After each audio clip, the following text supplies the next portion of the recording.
Assalamualaikum warahmatullahi wabarakatuh. Hai semuanya, perkenalkan nama saya Miftahul Maufiro dengan NIM 2306532 dari Prodi Pendidikan Teknik Elektronika Universitas Negeri Padang. Baiklah, di sini saya akan menjelaskan hasil dari tugas akhir saya mata kuliah Teknik Radio dengan dosen pengampu Bapak Rian Fikri SPDMT. Di sini saya akan menjelaskan materi tentang radio penerima dan pemancar FM. Radio penerima dan pemancar FM merupakan topik penting dalam teknik elektronika yang membahas bagaimana suara atau informasi dapat dikirimkan melalui gelombang radio menggunakan modulasi frekuensi dan bagaimana informasi itu dapat diterima dan diubah kembali menjadi suara. Oke, sekarang apa sih itu FM?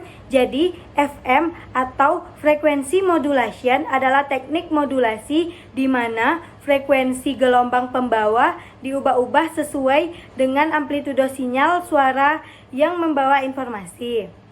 FM digunakan terutama dalam sistem radio.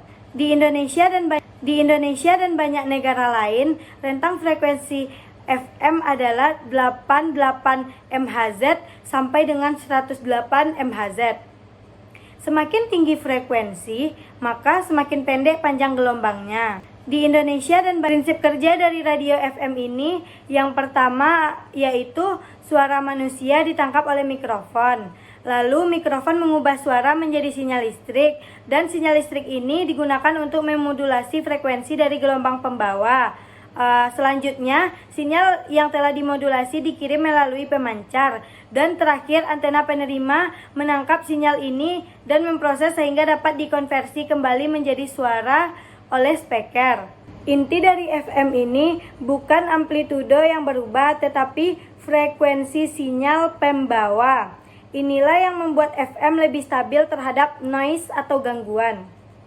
Komponen sistem dari penerima FM ini terbagi menjadi 5. Yang pertama ada mikrofon.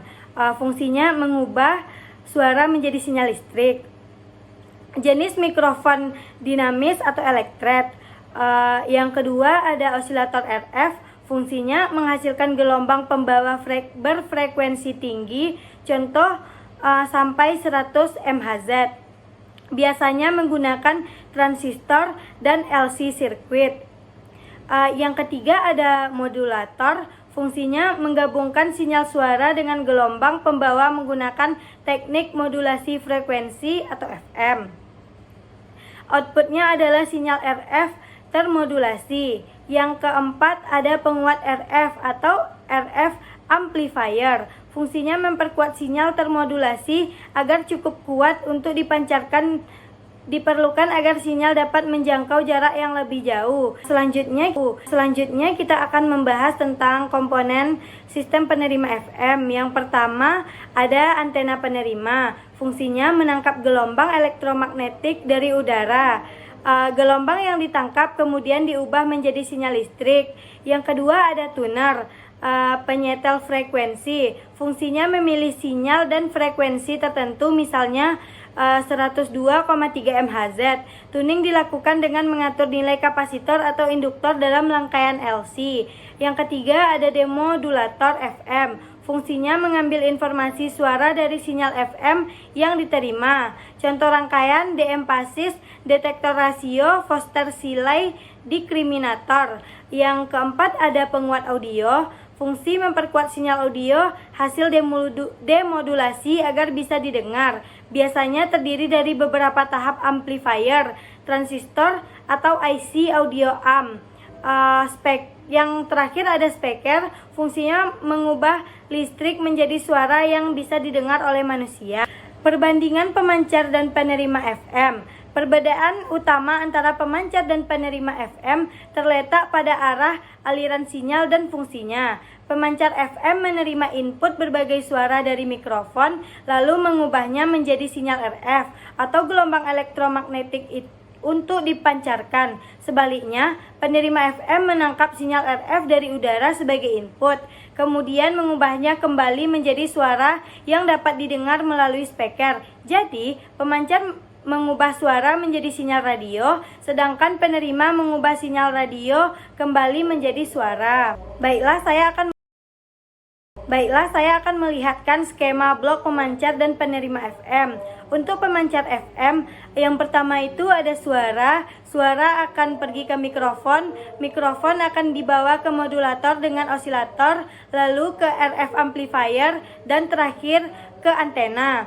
Untuk penerima FM, itu dari antena, lalu ke tuner, lalu ke demodulator FM, pergi ke penguat audio, lalu terakhir di speaker. Aplikasian radio FM yang pertama yaitu siaran radio publik, contohnya RRI atau Radio Republik Indonesia, dan stasiun radio swasta. Dua, ada walkie-talkie FM, komunikasi dua arah pada frekuensi UHF atau VHF. Yang ketiga, alat komunikasi nirkabel seperti pemancar audio nirkabel di studio. Yang keempat, radio edukasi kampus atau sekolah untuk pembelajaran dan informasi internal. Baiklah, saya langsung saja akan menyampaikan kesimpulan dari hasil tugas akhir saya. Yang pertama, radio FM bekerja berdasarkan prinsip modulasi frekuensi, bukan amplitudo. Yang kedua, pemancar FM mengubah suara menjadi sinyal RF yang bisa ditransmisikan. Yang ketiga, penerima FM menangkap sinyal ini dan mengubahnya kembali menjadi suara.